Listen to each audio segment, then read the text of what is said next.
back to SWS Boxing. Delighted to be joined with Luke Pearson here at his gym. And yeah, how are you today, Luke? I'm good, mate. Good, mate. I'm looking forward to the big up and coming fight.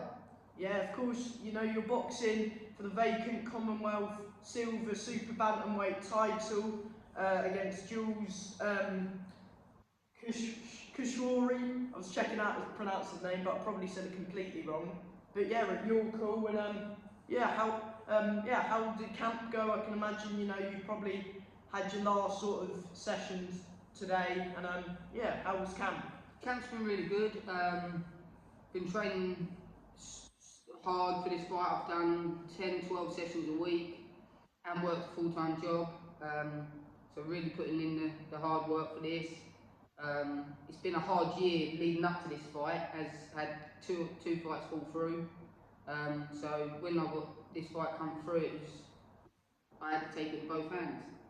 Yeah, exactly that. And is it hard to balance, you know, your full-time job with boxing at the same time? Days are hard. You know, during the camp you get days where it's really hard. I'm up at 5 o'clock in the morning, training, then I'll go to work a full 8-hour day, sometimes longer, and then have to train another session in the evening.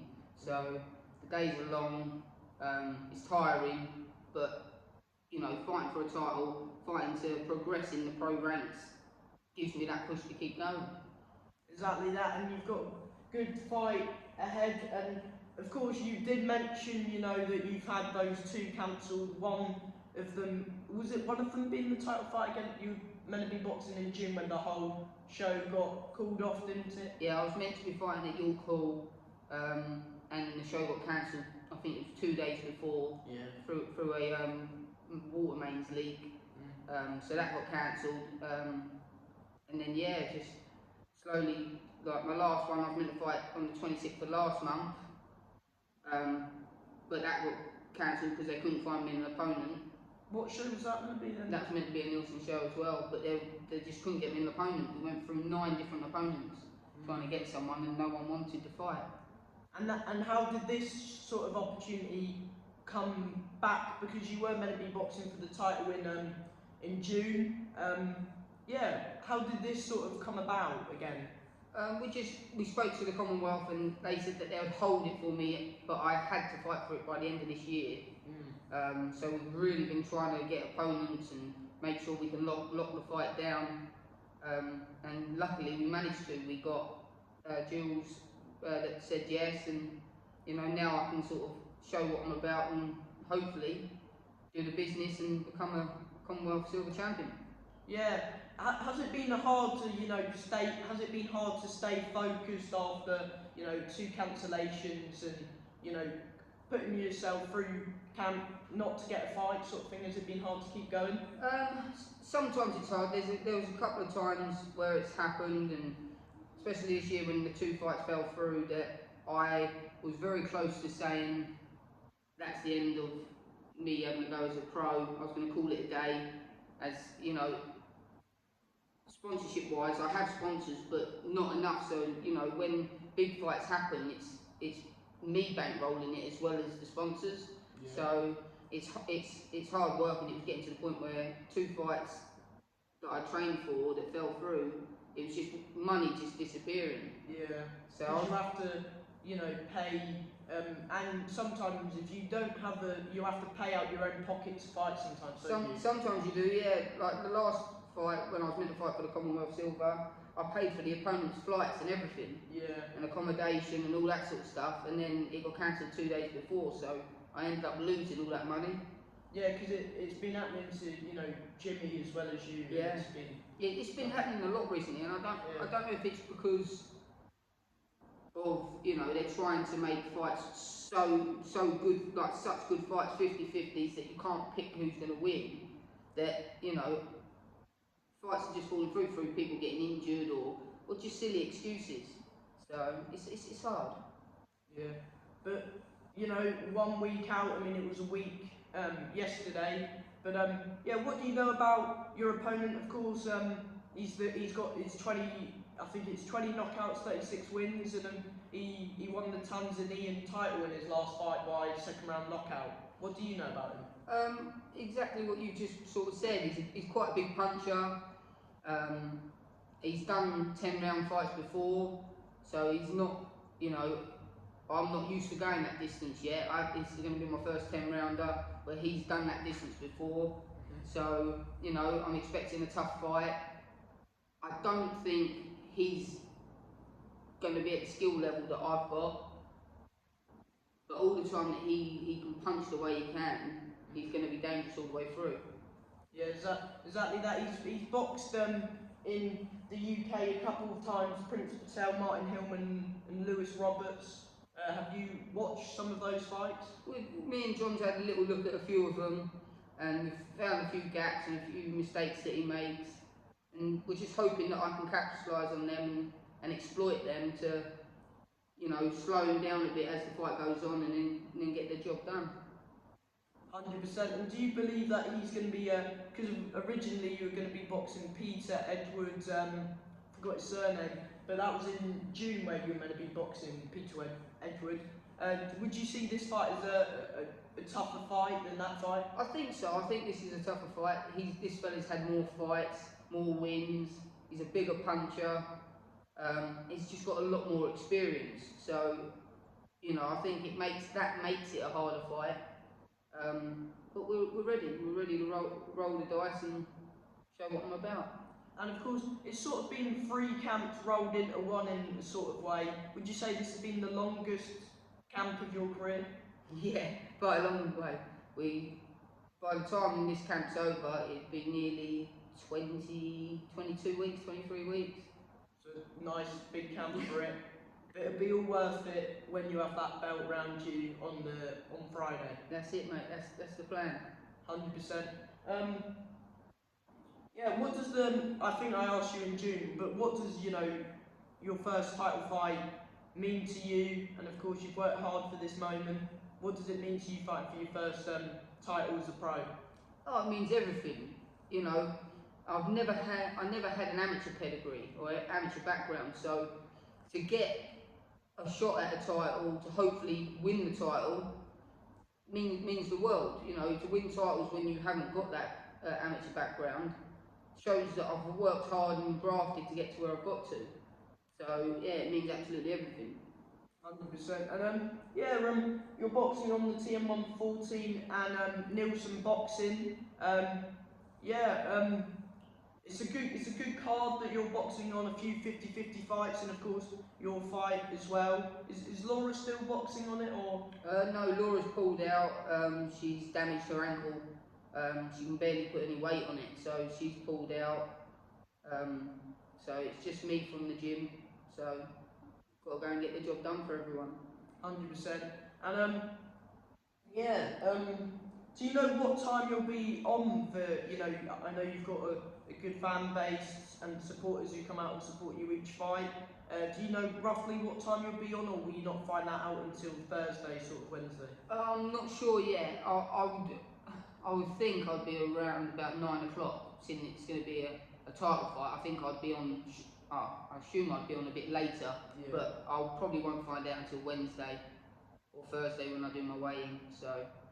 Is this your first time weighing in before? Before the day. No, this will be my second. I've done it once before, and I felt so much better doing it the day before. And was that the Dean White show? That one? I think so. I think so. So, and do you say you prefer it and stuff? Yeah, I prefer it just because you get to rehydrate, refuel. You know, you feel so much better when you get in the ring. You know, you feel like you're full of energy, full of life. When you're doing it on the day, your body's still trying to get that food and that nutrition back in to refuel you. So, yeah, I think it's a lot better and a lot more safer for fighters as well. Yeah, I agree. Because sometimes, you know, when you're fighting on the day, sometimes you might weigh in at 3 o'clock, and then, especially if you're like the first fight on, and then you sometimes box at 6 o'clock, you don't have that time to refuel. Exactly. Yeah. Like, really, you know, you've got to have a fair few hours to get the fuel back into you, and you know, if you're weighing in at 4 or 3 or 4, and then you're fighting it first fight on at 6 o'clock, 6:30. Yeah. You're not refueled. You're not ready to go. Do you know what I mean? So it's hard for fighters like that. So I think, you know, for fighters' safety and stuff, it's the best thing to do is to do the day before weighing, especially for titles and big and longer round fights. Yeah, because it's and yeah, you mentioned that a minute ago. How do you feel going into your first 10-round contest? I feel ready. I know I've got the rounds in me. I've had some good round sparring, good hard round sparring. You know, I know sparring is sparring, but I know I've got a good engine. I know I've got rounds in the tank. I've just got to show that now. Got to show that I'm a 10-round fighter. 100%. And have you been sparring people similar to Jules? I've been sparring people slightly similar. I've been sparring some really awkward sparring. You know, this fella's quite awkward to fight, so it all helps and keeps you thinking during the rounds. And yeah, I'm going to definitely be switched on and ready to do the job. What are you expecting from your opponent? He's quite awkward, but he does get a bit wild at times when the going gets tough. Is that what you're sort of expecting, or what you he is strong as well? Yeah, he's a strong boy. I'm hoping to exploit him when he does start to you know, let his hands go, and when he starts to get a bit desperate, or when he's hurt. When he starts to swing a little bit, I'm hoping to exploit that and let my big shots go at the same time and find the gaps. So, you know, we'll see what happens on the night, but if the game plan goes to the way that we want, we'll get the job done.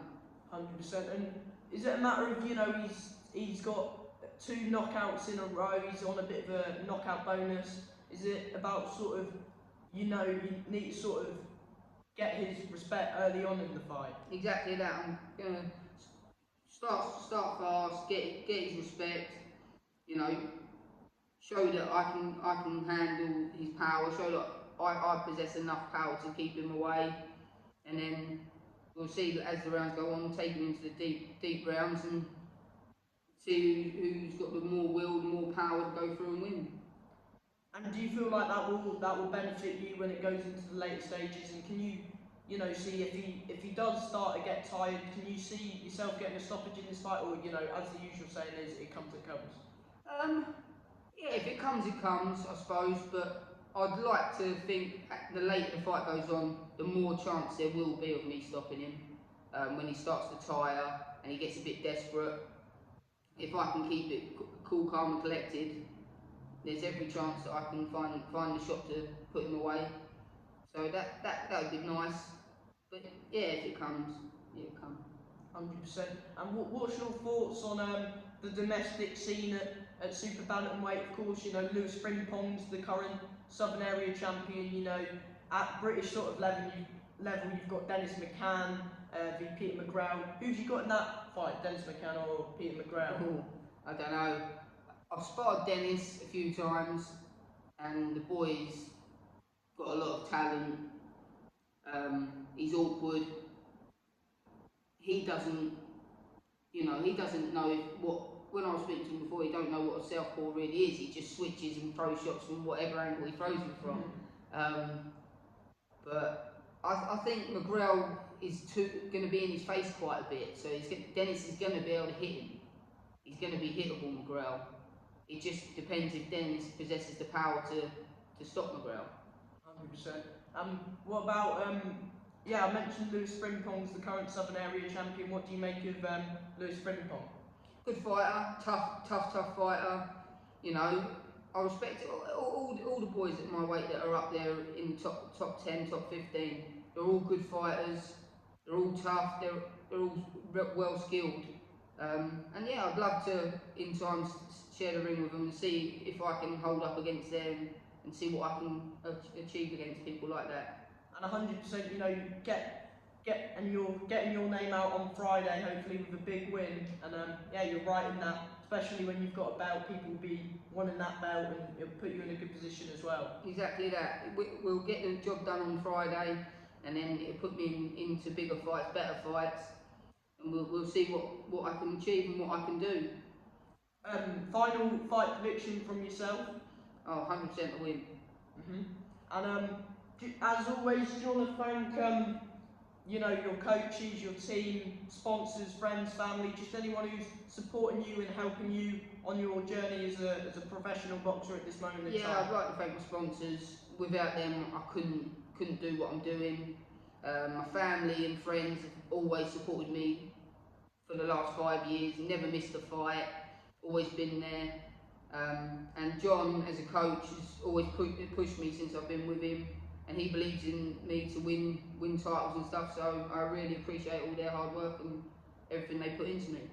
100%. And from me, as always, thank you for your time today, and all the best on a Friday night and the noon. Thank you. Thank you, mate. Oh, yeah. Cheers.